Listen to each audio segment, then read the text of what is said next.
Your vote, your nation, and Election Day. Less than 3 weeks away, millions of Americans have already made their choices. According to data from the U.S. Elections Project, voters have cast more than 17.8 million ballots in reporting states.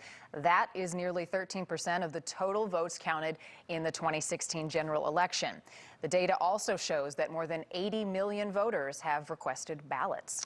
Dr. Michael McDonald is the person behind the U.S. Elections Project. He's also a political science professor at the University of Florida, as well as a co-principal investigator on the Public Mapping Project, which encourages public participation in redistricting. Dr. McDonald has also worked as a consultant to the U.S. Election Assistance Commission, as well as on several campaigns and national polling firms.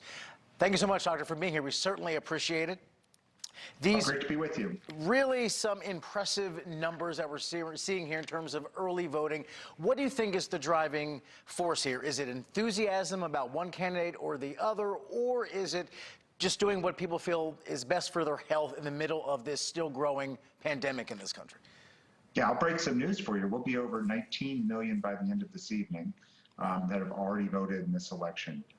There's a combination of factors that are driving this. One is just the supply.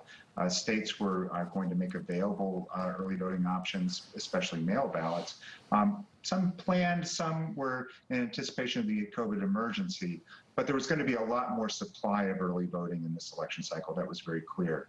But, you know, the horse that goes to the water doesn't have to drink, and voters are very enthusiastic to vote as well. And so we're seeing voters taking advantage of the opportunity to vote, and they're just voting in droves at levels that we've never really seen before in American politics. Do you think that bodes well for overall voter turnout? Should we expect more people will turn out in 2020 than 2016? Yeah, even before the pandemic hit, we had just gotten through the highest turnout rate for a midterm election since 1914. So I've been predicting that we're going to see 150 million people vote. That would put us at the highest turnout rate since 1908 for a presidential election. Oh, that's astounding. And in terms of, I guess, if history's any gauge here, is higher turnout better for one party or another, or not so much? It's a difficult question to ask and answer, because when we look at the people who are non-voters, there's a pretty even balance between younger voters, persons of color, and those lower education rural whites that are part of Trump's coalition. And so when turnout goes up, turnout rates usually go up for everybody. It's very odd and unusual to see just one group vote at a higher rate. So I don't know, but I think on balance, the higher turnout rate really isn't going to favor one party or another. It's really going to be the choice that people are making that's going to be determinative.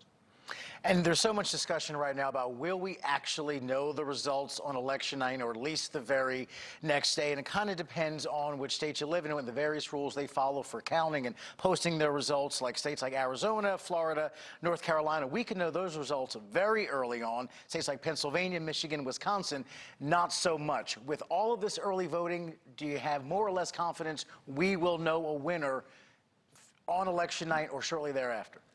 Yeah. Well, let's first just take a step back and realize there's a lot of good news here.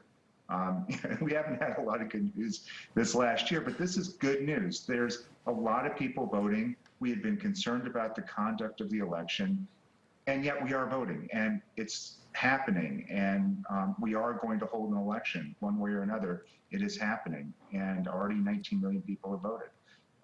So on election night, some states will report very quickly. And some states, by law or design, are going to have to count their ballots later. And I think, you know, from my experience of working at decision desks at the media since 2002, I think the most likely scenario here is that we will know who the president is on election night. Either the polls are correct and Biden has a lead, and that lead will be evident in a state like Florida, North Carolina, Arizona, maybe even Texas. If Biden wins Florida, then that's game over pretty much for Trump in terms of the Electoral College. Conversely, if Trump is doing well and the polls are wrong, then that will be evident too. And we'll have lots of confirming evidence, not just from Florida and those states, but other states that are going to be reporting pretty quickly too. So yes, there'll still be those slow reporting states. It's only in the scenario where we're in a recount situation in Florida where we don't know who the president is. And let's all cross our fingers. We've been there before. Let's not do it again. Dr. Michael McDonald, I have 6,000 more questions for you, but we're out of time. But I hope you come back on the show and join us again. It's going to be a remarkable few weeks, but 19 million people already voted, and we're still 19 days out. That is remarkable. Thank you, Doctor, for being here. We really do appreciate it. Great to be with you.